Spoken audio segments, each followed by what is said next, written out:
ఒక్కసారి ఆ బంధం ఏర్పడ్డాక ఎవరైనా దానికి కట్టుబడి ఉండాల్సిందే. ఏదైనా దాని తర్వాతే. ఎవడో మోసం చేసి వెళ్ళాడని మృదుల గురించి ఆలోచించాను, కానీ నువ్వైతే కావాల్సిందేంటన్నయ్య? You are the best. నువ్వు మృదుల కలిసి బతకాల్సిందే. అంతకు మించి వేరే దారి లేదు.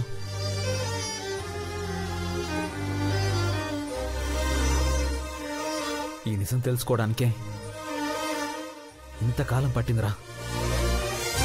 నిశ్చితార్థంలో అందరూ ఒక్కొక్క మాట అంటుంటే నేను నరకం అనుభవించాను. మా మనసులు కలిసి ఉండకపోవచ్చు, తన మనసులో నేను లేకపోయి ఉండొచ్చు, కానీ తాళి కట్టినందుకు జీవితాంతం తనకు తోడుగా ఉండాలని నిర్ణయించుకున్నాను రా. ఇంకా తప్పుగానే ఆలోచిస్తున్నావు అన్నయ్య. మనసులు కలవకపోవడం ఏంటి? తన మనసులో నువ్వు లేకుండానే ఇన్నాళ్ళు ఆ తాళిబొట్టుని అంత భద్రంగా దాచుకుంటుందా? ఆ తాళిబొట్టుకు విలువ ఇవ్వకపోతే తెంచాలని చూసిన మానసి చెంప ఎందుకు పగలగొడుతుంది? తన మనసులో నువ్వే ఉన్నావన్నయ్య, కానీ ఆ విషయం నువ్వే తెలుసుకోలేకపోయావు. ఇన్నాళ్ళు మన కుటుంబం కోసం ఆలోచించి ఇదంతా చేశారు, గాని మీరే ఒక కుటుంబం అన్న సంగతి మర్చిపోయారు. ఇంకా ఆలస్యం చేయొద్దన్నయ్య. రేపు ఉదయం మీ ఇద్దరి జీవితాల్లో కొత్త వెలుగు నిండాలి. మానసి అర్థం చేసుకుంటుంది. మీ ఇద్దరి జీవితం కన్నా తనకి ఏది ముఖ్యం కాదన్నయ్య. అర్థమయ్యేలా చెప్తాను. చస్తూ బతుకుతున్న మృదుల జీవితానికి అందరి ముందు ఒక అర్థాన్ని ఇస్తానురా.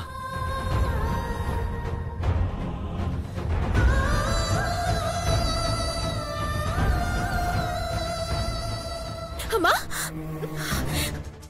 అమ్మా, ఏంటమ్మా? అమ్మా, నాన్న ఇప్పుడే ఫోన్ చేసాడు. మృదులేడుంది, అర్జెంటుగా బయలుదేరాలి. ఎక్కడికి బయలుదేరాలి? అసలు ముందు విషయం చెప్పు. మృదులని పెళ్లి చేసుకుంది ఎవరు తెలిసిందమ్మా.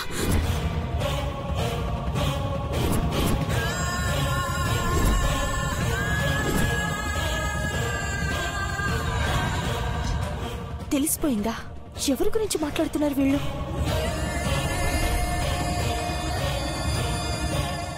ఎవరమ్మా అతను? సీతాపురంలో మృదులని పెళ్లి చూపులు జోనికి వచ్చుండి చూడు, కార్తీకమ్మ, వాడే. ఆ అబ్బాయా? ఆ అబ్బాయితో పెళ్ళవడం ఏంటి? అవన్నీ తర్వాత మాట్లాడదాం, ముందైతే వెళ్దాం.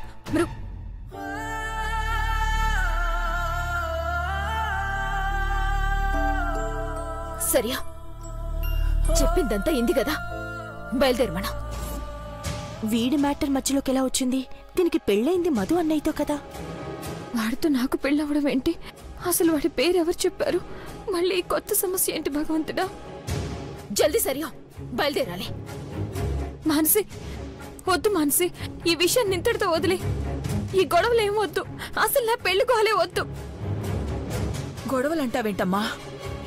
తాళి కట్టినవాడెవడో తెలిసి ఎలాగోలా ఈ సమస్యని పరిష్కరిద్దాము అనుకుంటే వద్దంటావేంటి? అసలు ఏం ఆలోచిస్తున్నావు? నా ఆలోచనల గురించి ఎందుకమ్మా? ముందు మీరు ఆలోచించాల్సిన దాని గురించి ఆలోచించండి. బ్రాహ్మణి అమ్మగారు చెప్పినట్టు మంచి ముహూర్తం చూసి మానసి మధు గారుల నిశ్చితార్థం జరిపించండి.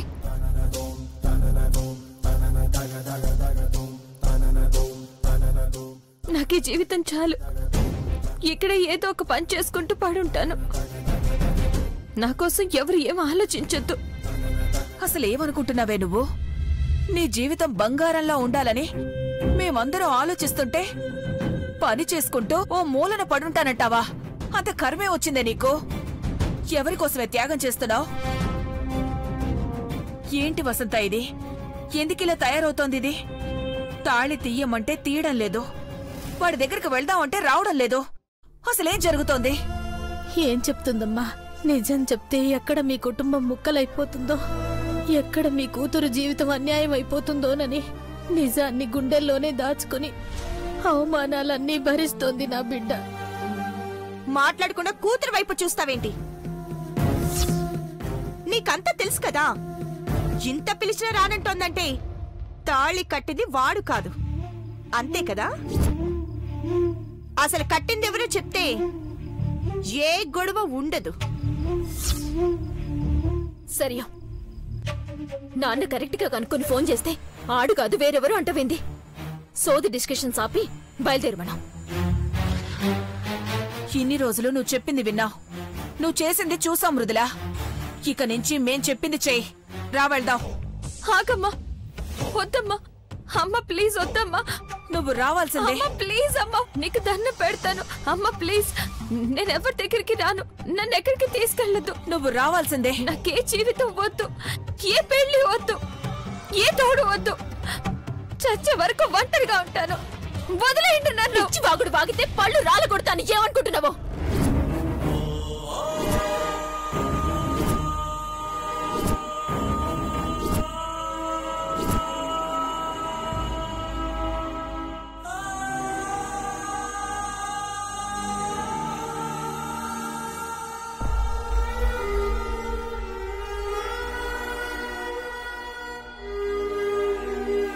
పెళ్లి చేసుకున్న విషయం, వాడు వదిలేసిన విషయం ఎట్లాగూ చెప్పలే.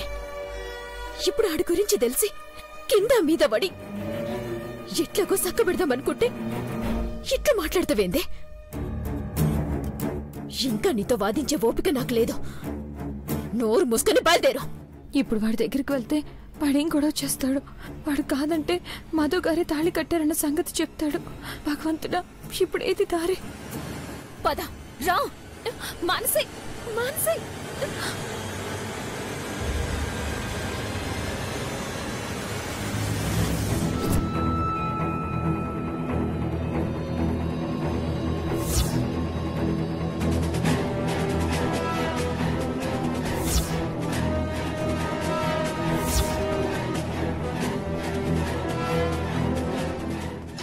మానసి, మానసి.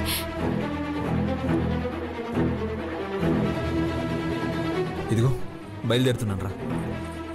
ఎలాగైనా ఈరోజు చెప్పేస్తాను. ఇంక ఈ నరకంలో నేను బతకలేను.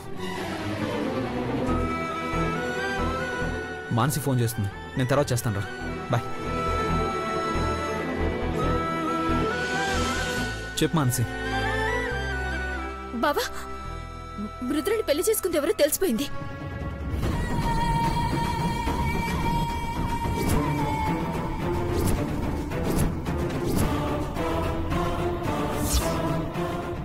ఏమంటున్నావు?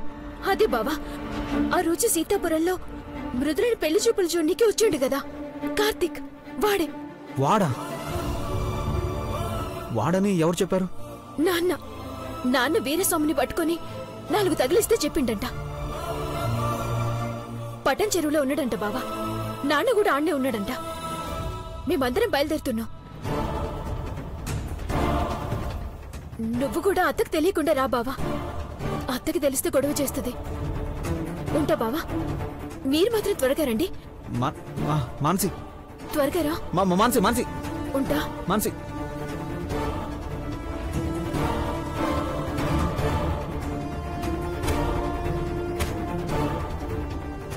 ఈ వీరసం వాడి పేరు ఎందుకు చెప్పాడు?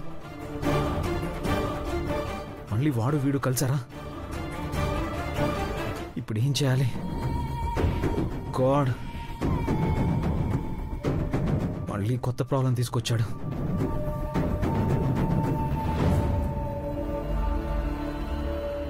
గౌరవ్, గౌరవ్, గౌరవ్. అమ్మా, గౌరవ్ వేడి? ఎర్లీ మార్నింగ్ ఫ్లైట్ కే వెళ్ళిపోయాడు కదా. వెళ్ళిపోవడం ఏంటమ్మా? నాతో ఒక్క మాట కూడా చెప్పలేదు. ఇక్కడే ఉండి ఏం చేయాలి? ఇంకా దాని గురించి ఆలోచిస్తూ పిచ్చోడైపోవడానికా? అక్కడికి వెళ్లి పనిలో పడితే వాడే మామూలైపోతాడు. నువ్వు కూడా పిచ్చి పిచ్చి ఆలోచనలేం పెట్టుకోకుండా బుద్ధిగా ఉంటే మంచిది. అన్నయ్యతో మాట్లాడి 2 రోజుల్లో నిశ్చితార్థం పెట్టించి వారం రోజుల్లో పెళ్లి జరిపించేస్తాను.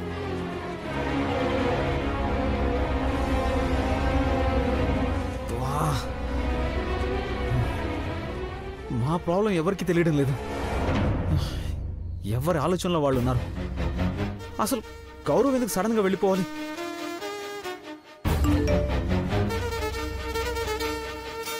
హా అన్నయ్య, చెప్పకుండా వెళ్తున్నందుకు ఏమీ అనుకోవద్దు. నేను చెప్పింది మాత్రం మర్చిపోవద్దు. మానసి బాబాయ్కి సర్ది చెప్పి చీకట్లో మగ్గుతున్న మృదుల జీవితానికి నువ్వే వెలుగుని పంచాలి. తాళి కట్టిన తన జీవితానికి తోడుగా ఉండన్నయ్య. బాయ్ అన్నయ్య, ఆల్ ది బెస్ట్.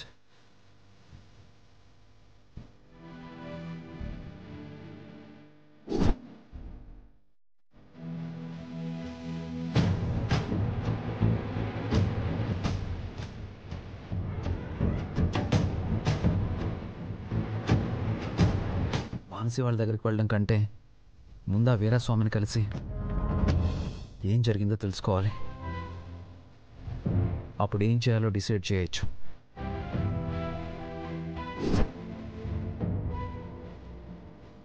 కార్తీక్ ఈ విషయంలోకి ఎలా వచ్చాడు? వాడి పేరు నాన్న ఎందుకు చెప్పాడు? నేను ఏ గొడవ చేసినా మధు గారితో పెళ్ళైందని చెప్తే, దేవుడా, నిజం బయటపడితే ఏం చెయ్యాలో ఏం అర్థం కావట్లేదు.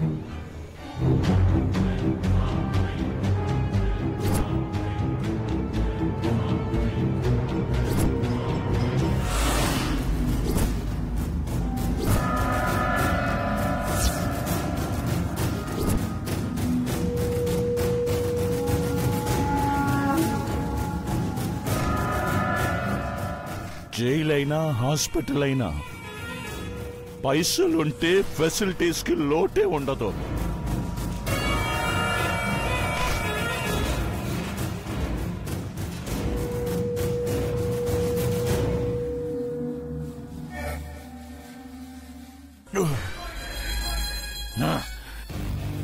నిన్ను పిచ్చోళ్ళ జమ కట్టి హాస్పిటల్లో పడేశారని జిగులు పడకి రాస్తావే. కొత్తలుడు వచ్చాడు కదా, పైసలు ఇస్తాడు, నిన్ను బయటికి కూడా తీసుకుపోతాడు.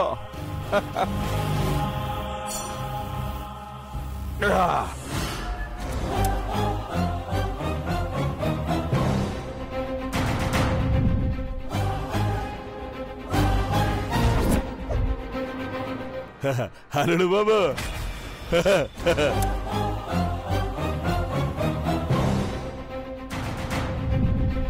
మీరేంటి బాబు ఇలాగొచ్చేస్తున్నారు? అసలు నువ్వు మనిషివా రాక్షసుడివా? అదేంటి బాబు అంత మాట అనేసినారు? మందు తాగతన్నా అంటే మరిచినా బాబు? చంపాలరా నేను. అసలు ఎందుకు ఇలా చేసావు? ఆ రోజు ఏ రాక్షసుడి బారి నుండి మృదులని కాపాడాను, నువ్వు వాడుతున్న పెళ్ళైందని ఎందుకు చెప్పావు? తప్పు బాబా, రాక్షసుడు కాదు దేవుడు. అప్పుడే 10 లక్షలు ఇస్తానన్నాడు బాబా.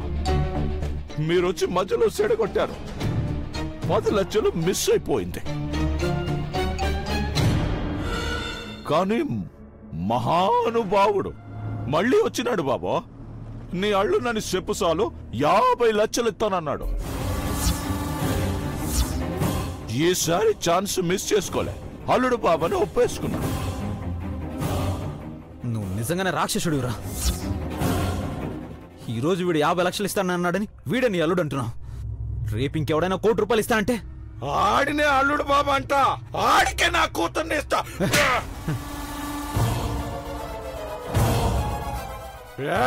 కొడతావేంటే? కొట్టడం కాదరా, చంపేయాలి. ఎవడెక్కువ డబ్బులు ఇస్తే వాడికి ఇచ్చేయడానికి మృదులు ఏమైనా ఆట వస్తావు అనుకున్నావా? అది నా కూతురు, నా ఇష్టం.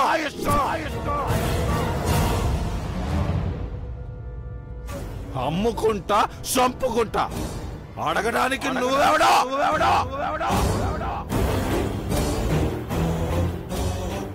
ఏంట్రా నీ ఇష్టం? కంటే కూతురైపోతుందా? హక్కులు వచ్చేస్తాయా? మృదుల జీవితాన్ని నాశనం చేయాలని చూస్తే మాత్రం ఏం చేస్తావు? ఏం చేస్తా? ఏం చేసినా చేయకపోయినా నా రక్తం పంచుకు పుట్టింది నా కూతురే. నాకే హక్కుంది, నీకే హక్కుందని అడుగుతున్నా. తాళి కట్టినావనా? అయితే నా కూతురికి మగుడమని ఎందుకు చెప్పుకోవట్లేదు?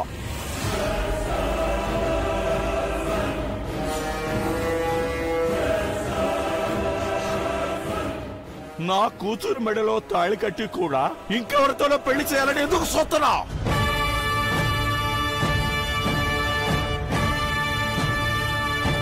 కన్న కూతుర్ని పైసల కోసం అమ్మేసుకునే కసాయి వాడిని నేనైతే కట్టుకున్న పెళ్ళాన్ని ఇంకొకడికి ఇచ్చి పెళ్లి చేయాలనుకునే నిన్నేమనాలరా బాయ్?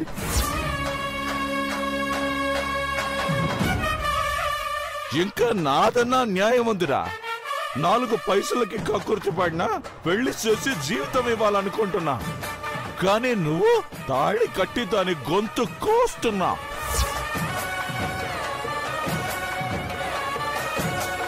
గొర్రె మెడలో తాడు కట్టినట్టు కట్టి ఈడ్చుకెళ్ళి నా బిడ్డ జీవితం వళ్ళకాడు చేసి ఓ మగాళ్ళలో మాట్లాడుతున్నా.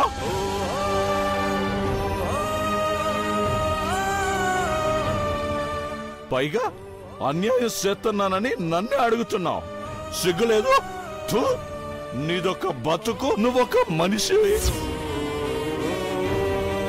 నేను జైలు నుంచి తిరిగి వచ్చినాక నా కూతురు భుజం మీద చెయ్యేసి ఇది నా పెళ్ళామామ అని మొగోళ్ళ మీసం మిలేసి చెప్పుంటే నోరు మూసుకుని వెళ్ళిపోయేటోడిని. ఇప్పుడు నీకు హక్కు అధికారం ఏంటి లేదో నా కూతుర్ని నా ఇష్టం వచ్చినట్టు చేసుకుంటా.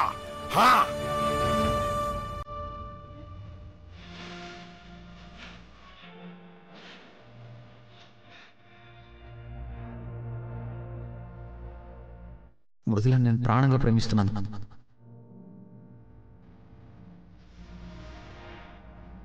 మధు గారిని నేను ప్రేమిస్తున్నాను.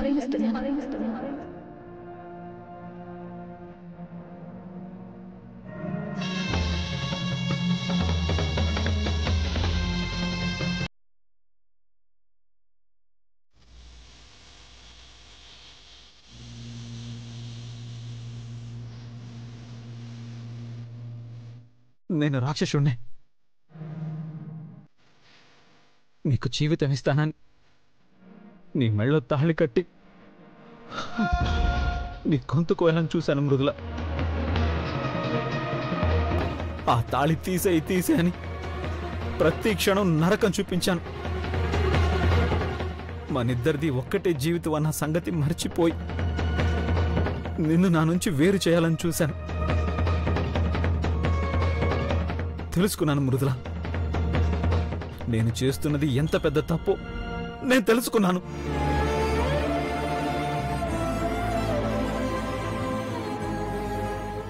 ఈ చేతులతో తాళి కట్టి మరో పెళ్లి చేయాలని చూశాను.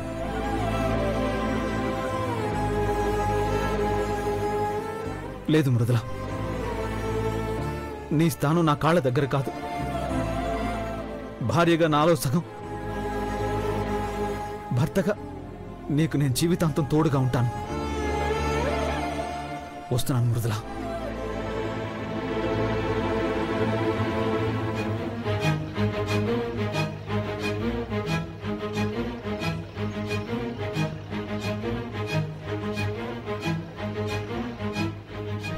ఏడునన్నాడు వాడు.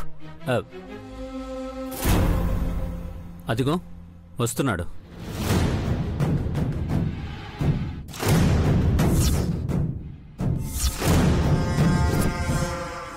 సరే బాయ్.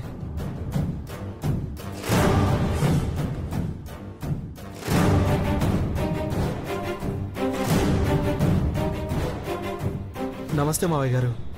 నువ్వు అసలు మనిషివా రాక్షసుడివా? అమ్మాయి మెడలో తాళి కట్టి అలా వదిలేసి వెళ్ళిపోతావా? అసలు ఆ అమ్మాయి జీవితం ఏమైపోతుంది? ఎంత నరకం అనుభవించి ఉంటుంది? ఇవేమీ ఆలోచించవా?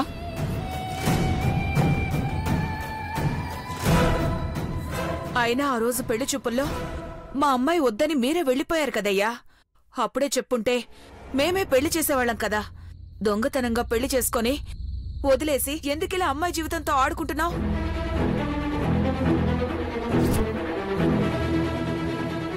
వీరస్వామికి డబ్బులు చాలా చెప్పమన్నాడంటే మృదులను సొంతం చేసుకోవడానికి ఆ కార్తీక్ వేసిన ప్లాన్ ఏమో ఇది. అక్కడేం చెప్తున్నాడేంటో, మృదుల ఎంత టెన్షన్ పడుతుందో. అసలేంది మా మృదుల మీద నీకంత పగ? ఎందుకట్లా తన జీవితంతో ఆడుకున్నావు? అది నీకేం అన్యాయం చేసింది? అనండి, మీ కోపం తీరేంత వరకు ఎన్ని మాటలైనా అనండి.